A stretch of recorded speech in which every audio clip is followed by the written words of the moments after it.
Hi everybody, Cherie here for the studio, and today we're going to dive in a little further into double exposure. I wanted to shoot a video for you so that you could see the steps in a little bit more detail, and we're actually going to do triple exposure because we're going to use 3 photographs instead of just 2 to create kind of this cool effect.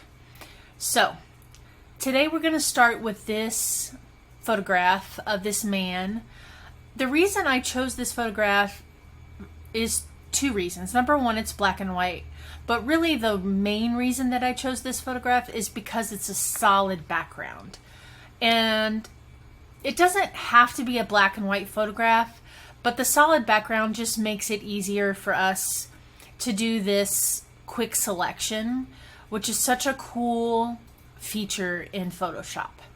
So over here on the side, it's the 4th tool down, and it's the quick selection tool. And up on the top, oops, there goes my slider there. Up on the top, you can do select subject, which is super cool. And it does it automatically for you. And it makes a pretty good selection. Now you can see that it doesn't do all of his hair and all of his beard. So there's a couple of little areas that aren't perfect, but it gives us a great starting point. So we're gonna click select and mask, and that's going to open this menu over here, a properties menu. I'm going to increase the feathering just a little bit, maybe like to 2 pixels, which will increase our selection just a little bit. And then I'm not going to change anything else, but the output to selection down at the very bottom, we do want to change that to new layer with layer mask. So select that and then select OK. That makes our layer mask for us automatically, and that makes it so great because now we have our layer mask, which we learned about during our layout a day fusion, and that gives us an opportunity to brush with a soft brush now and fix some of the flaws that didn't get selected during our selection.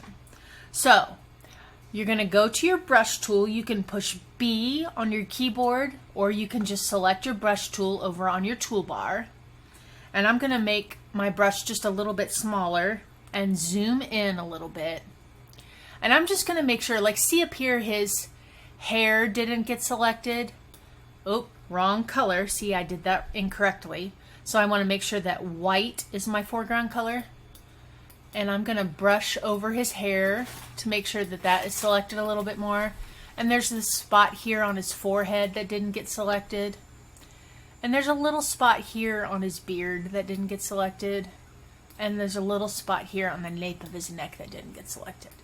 So the rest of this is pretty much okay, especially because we're going to do the double exposure on this and kind of overlay things onto his face, so it doesn't have to be perfect.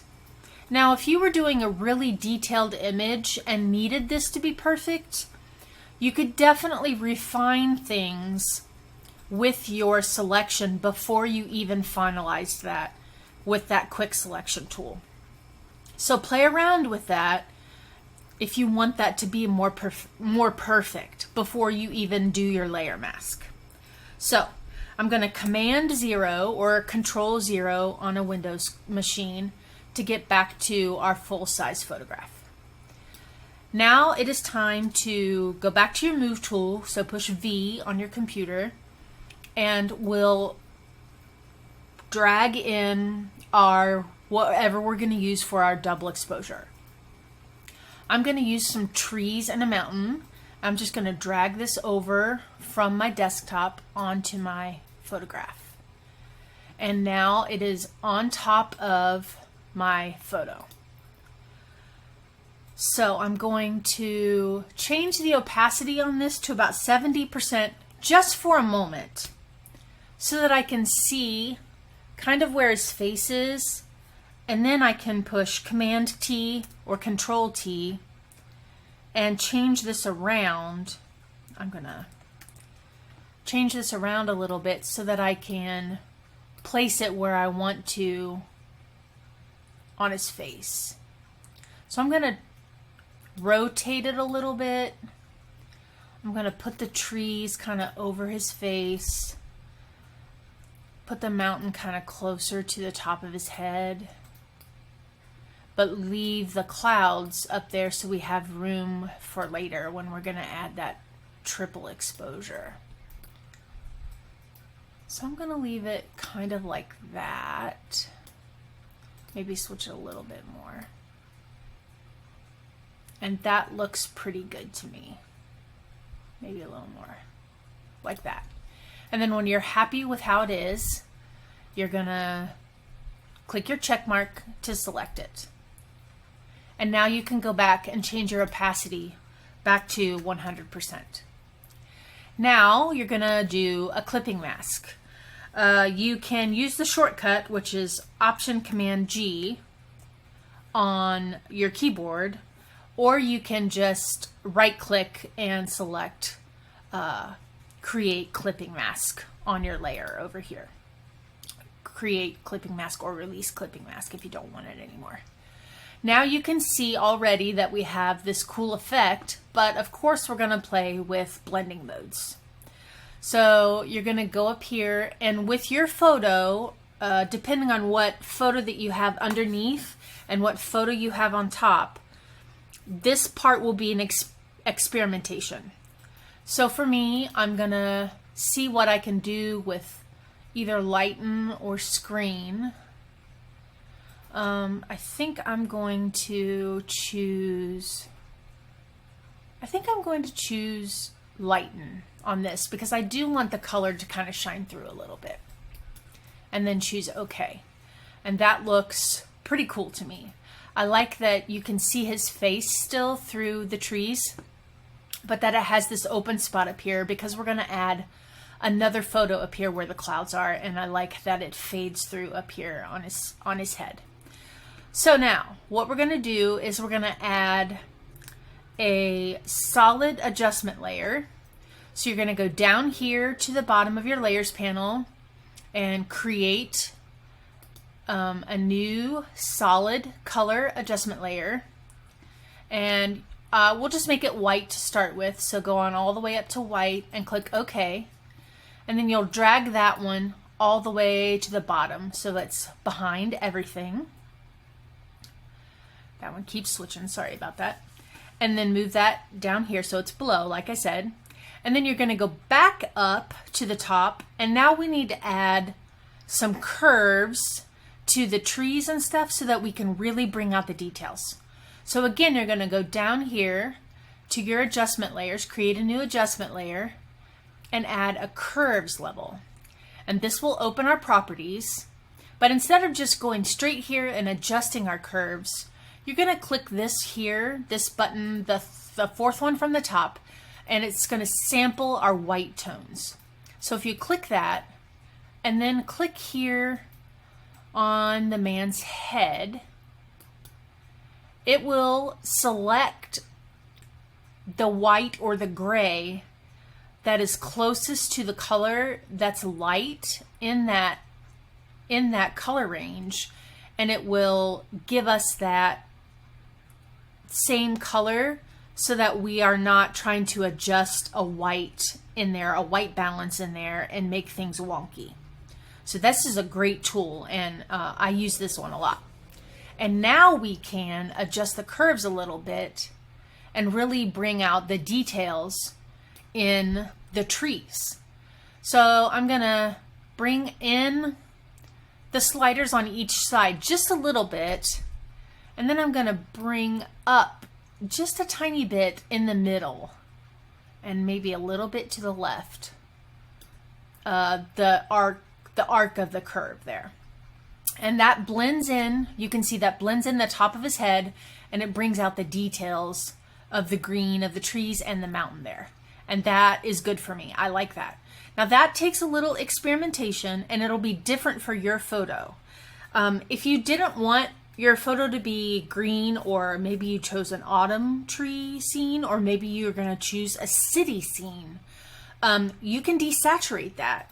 So all you have to do that is, with your photo selected before you do your clipping mask and everything, if you right click on your photo, or if you go up to image adjustments, you can choose desaturate and desaturate your photo so you're working with a black and white photo. So you can choose to do that instead of working with a color photo, and that will give you some really cool effects too. Anyway, I like this, and this looks cool as it is, but we can also add right here in between the tree and the mountain, we can add some cool birds in there, which would look really nice. So I'm going to go back to my move tool, which is V on your keyboard, and we're going to drag and drop, again from my desktop, but you can just place it in your document, these little birds. And I want my birds to face the other direction. I already know that. So I'm going to right click on it and flip horizontal. And I already know I want them to be smaller, because I don't want them to be like huge, because I want them to kind of be flying out of the trees there. So I'm going to place them to be about there. And I'm going to add another adjustment layer and do a curves layer. So I'm going to go up here and add a curves layer. And again, we're going to sample that dark color here to see if we can get this color to match. So I picked the darkest color, or one of the darkest colors, to see if we could get that to match in there, which it did.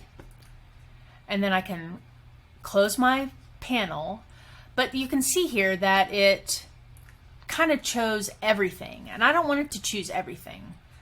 So I want it to just affect the birds. So I'm going to put a clipping mask on this, create clipping mask with a left click, and do that. And I'm also going to change my bird layer to a darker color. So I could use darken, that looks pretty good. So does multiply, color burn disappears. So I think I'm gonna do multiply, that looks pretty good. And if I need to adjust the birds, which I think I do, you can Command T and just move your birds a little bit. I want them a little bit further up, I think, and move them to where you want them, and then select your check mark to confirm. And now I have these cool birds flying out of the man's head as well. And then I'm going to Command 0 so we can see it full size. And now you have a triple exposure with one photo, or with 3 photos, I'm sorry, on one image. And you've learned about layer masks and the quick selection tool, and creating adjustment layers as well. So I hope this helps. I hope you learned a little bit more in detail how to create double or triple exposure. If you have any questions, just tag me in the forum.